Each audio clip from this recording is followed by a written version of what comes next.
मजा लिहनी हा फागुन घरे सखी।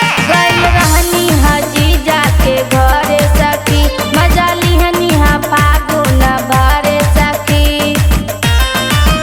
पूरा दहिया का देले कलार हो, मोर दीदिया जी के देवार हो, होलिये में मचवले गदार हो, मोर दीदिया जी के देवार हो, होलिये में मचवले गदार हो।